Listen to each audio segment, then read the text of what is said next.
Hello everyone, welcome back to my channel once again. Hopefully आप सब लोग बहुत अच्छे होंगे। आप सब लोग जहाँ पे भी होंगे सेफ एंड साउंड होंगे। सो आज इस वीडियो में मैं आप लोगों के साथ शेयर करने वाली हूँ अपनी लेबर एंड डिलीवरी स्टोरी का part 1 for my first pregnancy. कैसे मेरी प्रेगनेंसी डिटेक्ट हुई और क्या अर्ली सिम्टम्स थे जो मैंने फेस किए। फर्स्ट मंथ से लेके 9th मंथ तक जो मेरी ओवरऑल प्रेगनेंसी जर्नी है वो कैसी रही। लेबर एंड डिलीवरी पार्ट और most challenging thing how we managed. जब इंडिया से कोई नहीं आया था मेरे घर से ना मेरे हस्बैंड के साइड से, so it was really difficult and challenging things. What were my feelings जब डिलीवरी के बाद, handling my baby, emotional side. So overall मैं अपना एक्सपीरियंस शेयर करूंगी of having my baby in USA and also without the help of the family, क्योंकि जब घर से कोई नहीं आता है and it is your first pregnancy तो अलग ही लेवल के चैलेंजेस होते हैं। और काफी सारे सब्सक्राइबर्स ऐसे हैं जो पहली बार मेरे साथ जुड़े हैं या फिर वीडियो को पहली बार देख रहे हैं, तो क्विकली मैं आप लोगों को ब्रीफ कर देती हूँ। मेरा नाम गौरा सिंह है। मैं करंटली शिकागो यूएसए में रहती हूँ अपने हस्बैंड और 2 प्यारी सी बेटियों के साथ। मेरी बड़ी बेटी 4.5 साल की है और छोटी वाली 18 मंथ्स की ऑलमोस्ट होने वाली है। I got married on 6th of December 2014 और उसके बाद मैं यूएसए मूव हो गई आफ्टर माई मैरिज। मेरी जो फर्स्ट प्रेगनेंसी है वो मैंने कंसीव की थी after 6 months of my marriage. तो फर्स्ट प्रेगनेंसी जो डिटेक्ट हुई थी वो हुई थी 4th of July 2015 को। 4th of July को अमेरिका का इंडिपेंडेंस डे सेलिब्रेशन होता है एंड हम लोग किसी गैदरिंग में इंडिपेंडेंस डे के जो फायर क्रैकर्स वर्क होते हैं वो देखने जाने वाले थे। और मेरी तबीयत थोड़ी बहुत अप डाउन चल रही थी। 1-2 दिनों से हल्का फुल्का फीवर था। Immediate critical care units kind of होते हैं जहां पर आप वॉक इन जा सकते हो। अगर थोड़ा बहुत सर्दी जुकाम है या फिर बुखार खांसी है तो आप दिखाने के लिए जा सकते हो। और प्रेगनेंसी है ऐसा मुझे बिल्कुल भी आइडिया नहीं था। सो बेसिकली मैं वहां दिखाने के लिए चली गई और जो भी मेरे सिम्टम्स थे मैंने उनको बताए और उसके बाद डॉक्टर ने मुझे बोला let's do a pregnancy test. It was positive. So वहां पे मुझे डॉक्टर ने ही ये न्यूज दी थी that you are pregnant and I was so happy. My husband was so happy.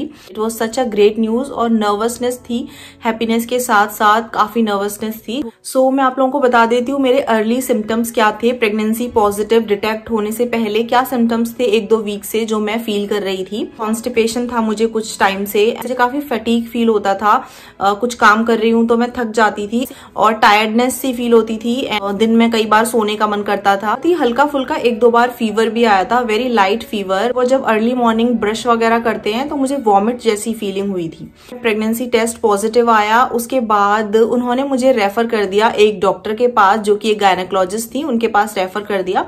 वो एक अमेरिकन डॉक्टर थी और डॉक्टर के पास गए। हमारा फर्स्ट अपॉइंटमेंट हुआ and everything was fit and fine, सब कुछ ठीक ठाक था। उसके बाद हमने फैमिली में सबको बताया और डॉक्टर बहुत अच्छी थी क्योंकि फर्स्ट प्रेगनेंसी थी, बहुत सारे डाउट्स, बहुत सारी क्वेरीज होती थी। तो मैं हमेशा ये करती थी, एक पेपर पे लिख के ले जाती थी और डॉक्टर एक स्माइल के साथ हर क्वेश्चन का आंसर करती थी। प्रेगनेंसी की जो अर्ली स्टेज थी वो तो इस तरह की गई, बट मेजर प्रॉब्लम स्टार्ट होती है around 5 to 6 weeks of my pregnancy. मुझे जो सिम्टम्स फील होने लग गए वो थे extreme nausea, extreme vomiting. Extreme मैं इसलिए यूज कर रही हूँ बिकॉज एक्चुअली बहुत ज्यादा एक्सट्रीम में नोजिया और वॉमिटिंग थे। इतना ज्यादा नोजिया वॉमिटिंग था कि जैसे अगर कोई भी अनियन वगैरह का तड़का मार रहा है तो उससे मुझे वॉमिट फील होता था।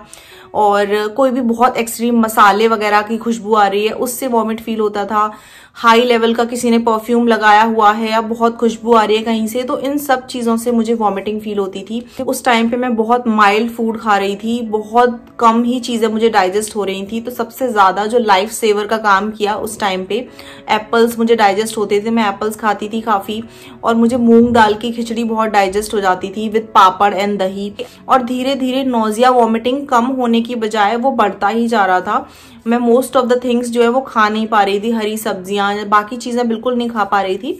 सो डॉक्टर ने मुझे मेडिकेशन पे रखा। उन्होंने बोला कि काफी सारे केसेस में ऐसे होता है कि एक्सट्रीम वॉमिटिंग नोजिया होता है लेडीज को। ब्रेकफास्ट से पहले, लंच से पहले और डिनर से पहले एक टैबलेट थी जो प्रेग्नेंट वुमेन के लिए ही स्पेशली बनी होती है और that is safe to take. तो डॉक्टर ने मुझे रेफर किया, उस टैबलेट को मैं लेती थी। तो उसके बाद जो भी मैं मील लेती थी वो मैं वॉमिट नहीं करती थी और वो मुझे डाइजेस्ट होता था। तो जो भी सब्जियां मैं बनाती थी बहुत ही माइल्ड, कम मिर्च मसालों के साथ बनाती थी, बहुत ही हल्की फुल्की सब्जियां, जैसे व्रत में खाना बनाते हैं हल्का फुल्का बिना प्याज वगैरह का, तो इस तरह का खाना मुझे सूट होता था। तो 3 मंथ्स निकल गए और इसी तरीके से नोजिया वॉमिटिंग कंटिन्यू रही।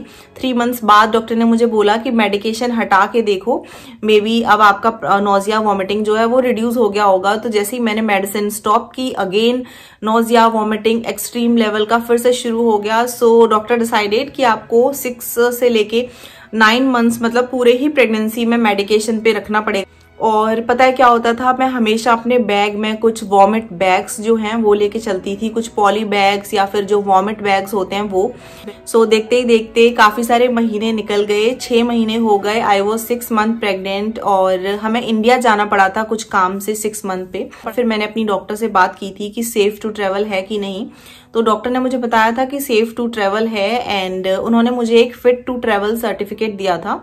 अगर आपको कभी प्रेगनेंसी में ट्रेवल करना पड़े मोस्टली 3 to 4 मंथ्स के बाद, तो काफी सारी एयरलाइंस जो हैं वो फिट टू ट्रेवल सर्टिफिकेट मांगती हैं, which is given by your doctor. मैं रिकमेंड नहीं करूंगी कि आप अपनी प्रेगनेंसी में फ्लाई करो, बिकॉज बहुत टायरिंग हो जाता है।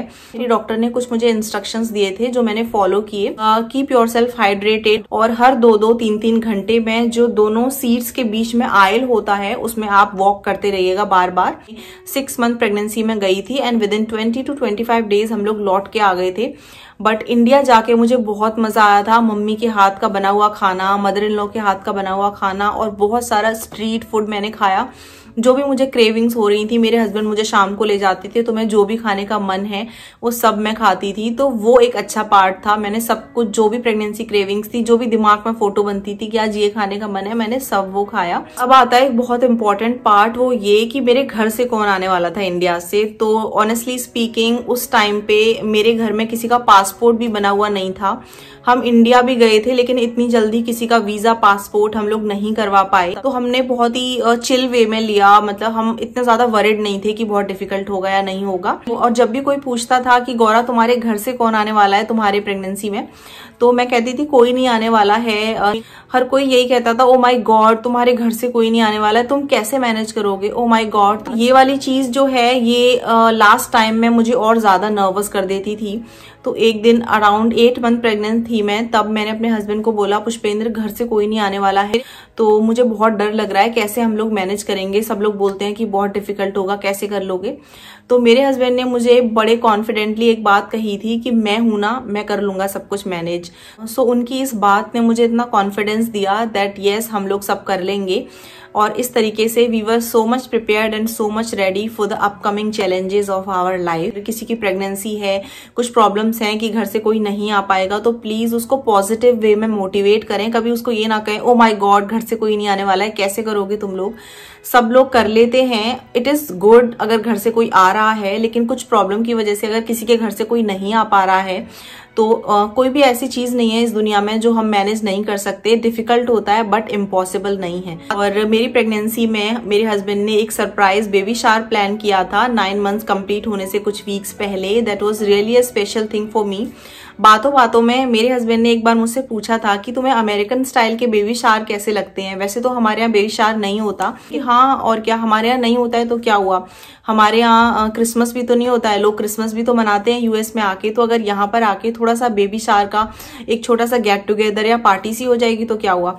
मुझे समझ नहीं आ रहा था मैं क्या पहनूं। मैंने कोई ऐसी प्रेगनेंसी ड्रेस भी नहीं ऑर्डर की थी क्योंकि फर्स्ट प्रेगनेंसी थी, कुछ पता ही नहीं था। जैसे जैसे चीजें होती जा रही थी मैं अपने आप बस उनको देखती जा रही थी कि तो best thing was my Indian sari. तो बेबी शावर में मैंने इंडियन साड़ी पहनी थी। सो गाइज बेबी शावर भी हो गया। तब इंडिया में क्या होता है कि जब बेबी हो जाता है तो सारा सामान बेबी का, सारी चीजें खरीदी जाती हैं, क्योंकि इंडिया में फैमिली मेंबर्स होते हैं, रिलेटिव्स होते हैं, तो अगर आप हॉस्पिटल में भी होंगे तो वो लोग आपका जो सामान है वो ले आएंगे। बट यूएस में ऐसा नहीं होता। जब हम किसी और जगह पे रहते हैं, कहीं और कल्चर्स में रहते हैं, तो हमें चीजें अलग तरीके से मैनेज करनी पड़ती हैं। सो मैंने अपने होने वाले बेबी की तैयारी जो है, जब सिया होने वाली थी उससे पहले ही हमने काफी तैयारियां जो है वो कर ली थी। मैंने एक डायरी बनाई थी, प्रेगनेंसी जर्नल काइंड ऑफ, या प्रेगनेंसी डायरी आप कह सकते हो। पूरी प्रेगनेंसी में जो भी इंफॉर्मेशंस होती थी, जो भी चीज़ें होती थी, मेरी कोई लिस्ट है या फिर थिंग्स टू डू हैं, वो सब मैं उसमें लिखती थी। उस डायरी में मैंने ईच एंड एवरीथिंग लिखी थी कि हॉस्पिटल जाऊंगी तो मुझे क्या क्या चीज़ें चाहिए होंगी, हॉस्पिटल बैग में मुझे क्या क्या रखना होगा, कौन कौन से ऐसे फूड हैं जिससे ब्रेस्ट मिल्क जो है वो बढ़ता है। तो ओवरऑल मैंने हर चीज़ जो है उस डायरी में लिखी थी, क्योंकि प्रेगनेंसी से पहले मेरे पास बहुत टाइम था। सारे नेम्स मैंने उसमें लिखे थे, जो भी नेम्स मुझे अच्छे लगते थे तो वो मैंने उसमें लिख लिए थे, सो दैट मैं और हस्बैंड मिलके उसको नेम्स में से एक फाइनल नेम जो है वो सेलेक्ट कर सकें। प्रेगनेंसी का फाइनल टाइम आने वाला होता है, उससे पहले यहाँ पे एक हॉस्पिटल टूर ऑर्गेनाइज किया जाता है। तो आपको हॉस्पिटल में बात करके अपॉइंटमेंट लेनी होती है and then they give you a tour of the hospital. उसमें क्या होता है, वो बताते हैं कि अगर इमरजेंसी में आना पड़े तो कौन से डोर से आप आओगे एंड कैसे कैसे क्या क्या होगा, ईच एंड एवरीथिंग वो लोग आपको बता देते हैं। तो मैं अपनी प्रेगनेंसी के 9th मंथ में थी और जिस सोसाइटी में मैं रहती थी वहां पर काफी सारी इंडियन फैमिलीज थी जिनसे मेरी जान पहचान दोस्ती वगैरह हो गई थी। मैं मुझे हमेशा बोलती रहती थी कि गौरा प्रेगनेंसी का लास्ट टाइम है, डॉक्टर ने क्या बोला, क्या अपडेट्स हैं, और कभी अगर इमरजेंसी में जाना पड़े तो मैसेज जरूर ड्रॉप करके जाना या फिर कॉल करके जाना। मुझे नहीं पता था आगे क्या होने वाला है, बट एटलीस्ट जिन फ्रेंड्स ने कहा था कि गौरा मैसेज ड्रॉप करके जाना कि जब भी हॉस्पिटल जाना पड़े, तो डेफिनेटली मैंने सोच रखा था कि उनको मैं मैसेज ड्रॉप करके या कॉल करके ही जाऊंगी। और मैंने अपना प्रेगनेंसी बैग भी रेडी करके रख दिया था, क्योंकि अचानक अगर मुझे हॉस्पिटल जाना पड़े तो क्या क्या मुझे लेके जाना है वो मैंने बैग रेडी कर दिया था। एक बैग मेरे हस्बैंड ने भी रेडी करके रख लिया था, क्योंकि वो मेरे साथ जाएंगे तो क्या चीजें हैं उन्हें चाहिए होंगी। मेरे 9 मंथ्स जो है वो कंप्लीट हो गए थे। 3 मार्च 2016 को मेरे 9 मंथ्स कंप्लीट हो गए थे। तो मेरी ड्यू डेट थी 3 मार्च 2016 को। डॉक्टर फ्रीक्वेंटली बुला रही थी, ऑल्टरनेट डेज पे या फिर 2 दिन के बाद, इस तरह से बुला रही थी डॉक्टर, चेक करने के लिए कि each and everything is good. Due date के बाद डॉक्टर सेड क्योंकि फर्स्ट प्रेगनेंसी है आपकी, तो ड्यू डेट के बाद कुछ दिन और वेट करते हैं, मे बी लेबर अपने आप जो है नेचुरली लेबर क्रिएट हो। 3 मार्च के बाद रेगुलर मेरी अपॉइंटमेंट्स हो रही थी after every 2 days to check कि सब कुछ ठीक है कि नहीं। 8 मार्च 2016 को मेरा अल्ट्रासाउंड हुआ और अल्ट्रासाउंड में डॉक्टर फाइंड आउट कि जो बेबी के लिए जो फ्लूइड लेवल है वो कम हो रहा है, it is risky for the baby. तो डॉक्टर ने बोला go home, bring your bags and come to the hospital and I will be coming to the hospital as well. और बहुत ही हल्का फुल्का सा जो मील है वो आप खा के आइएगा। उस टाइम पे 11:30 बजे के आसपास हमारी अपॉइंटमेंट हुई। मैं क्विकली घर आई, 12 बज गए थे, 12:10 या 12:15 हो गए होंगे। घर आके मुझे कोई इतनी ज्यादा भूख नहीं लगी। मैं लंच बना के गई थी अपना और हस्बैंड का। इस दिन मेरे हस्बैंड ने हाफ डे लिया था, क्योंकि मेरी अपॉइंटमेंट थी तो वो हाफ डे लेके आ गए थे ऑफिस से। और मुझे याद है उस दिन मैंने बनाई थी रोटियां, बनाई थी रायता और भरवा मिर्च बनाई थी, जो बनाना पेपर होती है लंबी वाली। मैंने आलू की स्टफिंग भर के मैंने बनाना पेपर बनाई थी। कुछ कुछ ऐसी इंपॉर्टेंट चीजें होती हैं जो हमेशा याद रह जाती हैं। तो थोड़ा बहुत मैंने शायद आधी रोटी खाई होगी और मैंने पुष्पेंद्र को बोला कि आप लंच कर लो। पुष्पेंद्र ने बोला कि नहीं मेरा लंच पैक कर लो, मैं यहाँ पे नहीं कर रहा हूँ, अभी मुझे भूख नहीं है। और जैसे मैंने आपको बताया था, मेरी कई सारी फ्रेंड्स थी जो मुझे बोलती थी गौरा जब जाना हो तब डेफिनेटली मैसेज ड्रॉप करके जाना। तो इतनी क्लोज फ्रेंड्स हो गई थी और इस तरह से बोलती थी, तो डेफिनेटली मैंने जाने से पहले अपनी जो भी क्लोज फ्रेंड्स थी उनको मैसेज ड्रॉप किया था। और 1 o'clock पे दोपहर को मैं एडमिट हो गई और 1:30 पे मेरा इंडक्शन प्रोसेस स्टार्ट हुआ। इंडक्शन में क्या होता है, आर्टिफिशियल लेबर क्रिएट किया जाता है और 2:30 से 3 बजे के आसपास मुझे लेबर पेन स्टार्ट हो गया। और डॉक्टर ने मुझे पूछा था do you want an epidural, but उस टाइम पे मैं इतनी ज्यादा स्ट्रांग फील कर रही थी, इतनी कॉन्फिडेंट एंड पॉजिटिव थी। मुझे लगा कि मैं सब कुछ ऐसे ही हैंडल कर लूंगी, क्योंकि मुझे लग रहा था कि शायद थोड़ा बहुत पेन होता होगा। बट जैसे जैसे पेन का जो अमाउंट है, पेन का लेवल है वो बढ़ने लगा। तो 1-2 घंटे तो मैंने बिना एपिड्यूरल के निकाले। देन डॉक्टर को मैंने खुद ही बोला doctor now I want an epidural. मेरा जो पूरा लेबर प्रोसेस है, जो लेबर पेन है, वो अराउंड 11 से 12 घंटे चला। अराउंड 3 बजे के आसपास मेरी डॉक्टर ने मुझे बोला that it is a time to push. तो मैंने पुश करना स्टार्ट किया एंड 3:24 हो रखे थे, 3:24 को, और दूसरा दिन लग गया था। 9th March 2016 हो गया था and there comes my beautiful daughter Siya, my angel. और जैसे ही सिया बॉर्न हुई थी आई वॉज सो हैप्पी, मतलब मैं आपको एक्सप्लेन नहीं कर सकती हूँ मैं कितनी खुश हुई थी। My husband was so happy. जो भी वॉमिटिंग्स, नोजिया, पूरी प्रेगनेंसी की डिफिकल्टीज थी, 1 सेकेंड में मैं वो सब भूल गई थी। जब मैंने उसे लिया वो एकदम गरम गरम वार्म सी थी, रो रही थी और मुझे समझ नहीं आ रहा था मैं कैसे बिहेव करूं। खुशी के मारे मेरी आंखों से आंसू निकल गए थे एंड मैंने अपने हस्बैंड की तरफ देखा, खुशी के मारे उनकी आंखों में से आंसू निकल गए थे। मुझे उस टाइम पे ये भी रियलाइज हुआ कि यार हम अपने बेबी से इतना प्यार फील कर रहे हैं, इतना अटैचमेंट फील कर रहे हैं, हमारे पेरेंट्स हमको कितना प्यार करते होंगे। हम अपने पेरेंट्स से इतनी दूर रहते हैं, टाइम निकल जाता है, बातें याद रह जाती हैं। जो भी मेरे फ्रेंड्स थे जिन्होंने मुझे कहा था कि गौरा अपडेट करके जाना कि तुम हॉस्पिटल जा रही हो, मेरे फ्रेंड्स ने टर्न बाय टर्न घर का बना हुआ सिंपल सीधा सादा जो खाना होता है, मूंग की दाल की खिचड़ी या फिर मूंग की दाल, रोटी, लौकी की सब्जी, तोरई की सब्जी, तो सिंपल सीधा खाना मेरे फ्रेंड्स लोगों ने टर्न बाय टर्न भिजवाया। वो डिफिकल्ट टाइम था, अगर दोस्त लोग नहीं होते तो और भी ज्यादा डिफिकल्ट टाइम हो जाता हमारे लिए। तो हॉस्पिटल में वैसे कॉम्प्लीमेंट्री फूड मिलता है, जो वो हॉस्पिटल था वहां पे American breakfast, American lunch, dinners मिलते थे। तो वो जो फूड होता था वो पुष्पेंद्र खा लेते थे और फ्रेंड्स लोग लेके आते थे, वो मैं खा लेती थी। उसके बाद पार्ट आता है डिस्चार्ज वगैरह होने का। सो 1 या 2 दिन के अंदर यूजुअली नॉर्मल डिलीवरी में डिस्चार्ज मिल जाता है, बट मेरे केस में मैं हॉस्पिटल में एडमिट हुई थी मंडे को, फ्राइडे को मुझे डिस्चार्ज मिला। तो इतने दिन इसलिए लग गए क्योंकि मुझे हॉस्पिटल में हाई फीवर आ रहा था बार बार, और यहाँ का रूल है जब तक mother and baby perfectly fit and fine नहीं है तब तक उनको डॉक्टर डिस्चार्ज नहीं देंगे, चाहे कितने भी दिन हो जाएं। सो फ्राइडे को हम लोग घर आ गए और घर आने के बाद अगेन फ्रेंड्स लोगों ने खाना वगैरह घर पे दे दिया था। घर आई तो घर थोड़ा बहुत डेकोरेट वगैरह कर रखा था मेरे फ्रेंड्स लोगों ने, मुझे बहुत अच्छा लगा। बेसिकली मेरा बेबी का, पुष्पेंद्र का वेलकम करने के लिए, that we have become a parent now. So मैं और पुष्पेंद्र थे and we were really nervous कि कैसे हम जो है बेबी को रखेंगे, कैसे नाइट निकालेंगे। बट एक चीज जो मैंने देखी, once you are a parents तो नेचुरली आपको चीजें आने लग जाती हैं, नेचुरली आप समझने लग जाते हो कि अब बेबी क्या फील कर रही है, अब क्या ये भूखी है, अब क्या इसने पूप किया होगा। फर्स्ट जो नाइट थी बहुत डिफिकल्ट निकली थी बेबी के साथ, तो बहुत ज्यादा डिफिकल्ट, मतलब मुझे पूरी रात नींद ही नहीं आई थी टेंशन के मारे। फ्रेंड्स लोग फिर भी खाना दे रहे थे, बट उस दिन पुष्पेंद्र ने सबको थैंक यू बोल दिया और पुष्पेंद्र ने बोला कि गाइस अब मैं मैनेज कर लूंगा, मैं खुद से खाना बना लूंगा घर पे, प्लीज अब खाना देने के लिए मत आओ। तो तब जाके सब लोग माने। अदर सो सब कुछ सही चल रहा था, हम लोग टेक केयर कर रहे थे बेबी की। 3-4 दिन बाद प्रॉब्लम्स अभी कम नहीं हुई थी, अभी तो कुछ और प्रॉब्लम्स आनी बाकी थी। आफ्टरनून से लेके नाइट तक मुझे यूरिन पास नहीं हुआ, तो मुझे लगा मे बी मैं ब्रेस्ट फीड कर रही हूँ ज्यादा, तो इस वजह से यूरिन पास नहीं हुआ होगा। और मैं पानी पी रही थी, दूध भी पी रही थी, एवरीथिंग, बट मुझे आफ्टरनून से लेके पूरी रात तक जब यूरिन पास नहीं हुआ तो अराउंड 4 बजे के आसपास मुझे ब्लैडर में थोड़ा पेन सा फील हुआ। तो सुबह के 4 बजे हुए थे एंड मैंने पुष्पेंद्र को जगाया, पुष्पेंद्र मुझे पेन सा फील हो रहा है। तो सुबह 4:30 बजे हम लोग फिर से हॉस्पिटल गए और उस टाइम पे हमने अपने किसी फ्रेंड को डिस्टर्ब नहीं किया था क्योंकि ऑलरेडी सब लोगों ने इतना कुछ हमारे लिए किया था।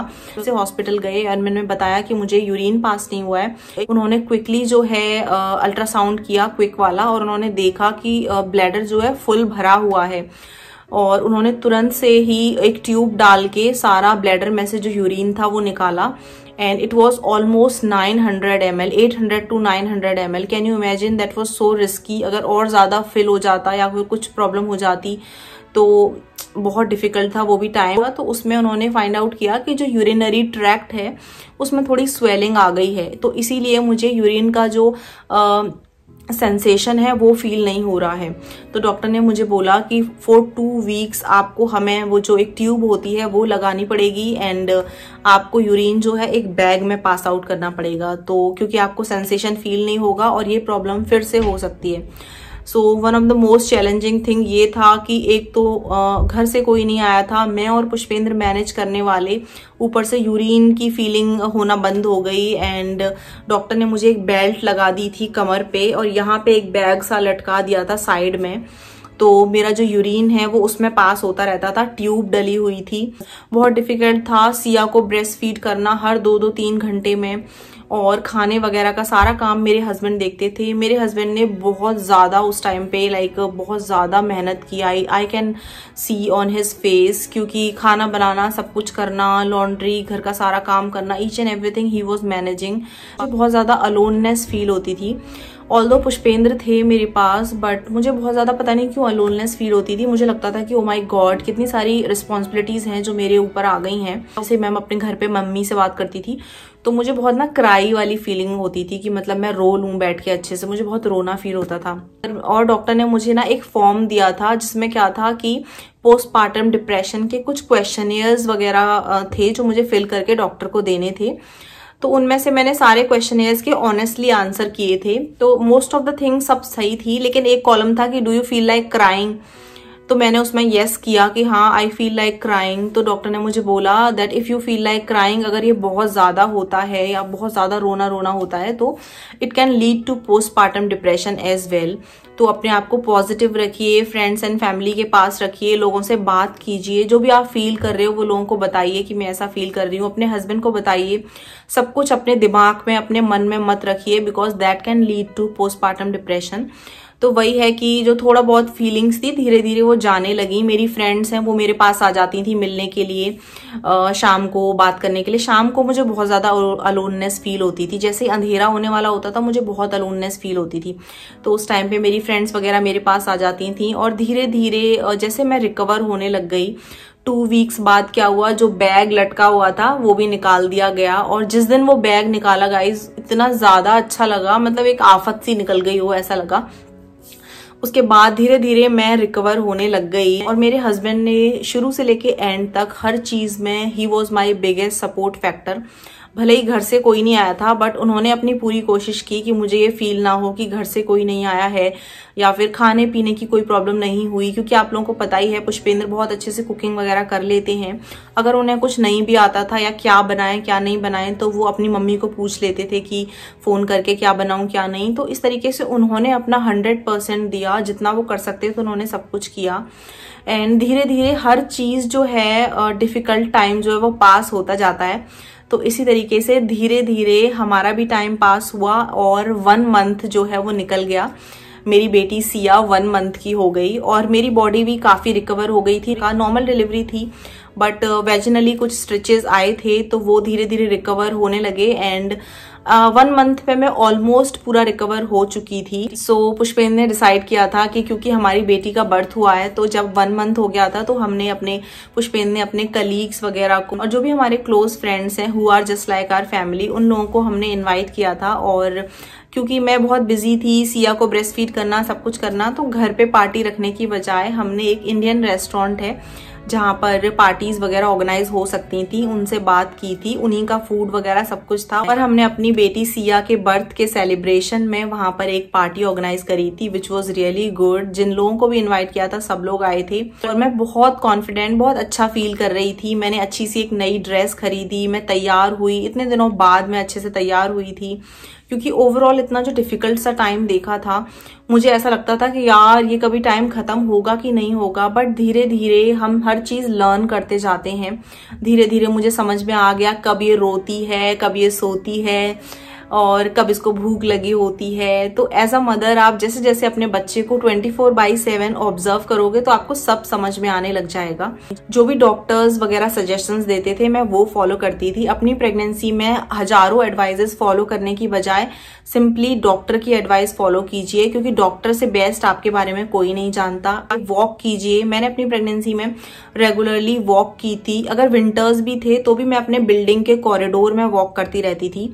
देखते ही देखते आप देखिए सिया आज 4.5 साल की हो गई है। नेक्स्ट ईयर हम लोग उसका 5th बर्थडे सेलिब्रेट करेंगे। And quickly time just flies. बच्चे बड़े हो जाते हैं, टाइम निकल जाता है, लेकिन दोस्त याद रह जाते हैं। वो टाइम, उस टाइम पे जो लोग आपके काम आए वो याद रह जाते हैं।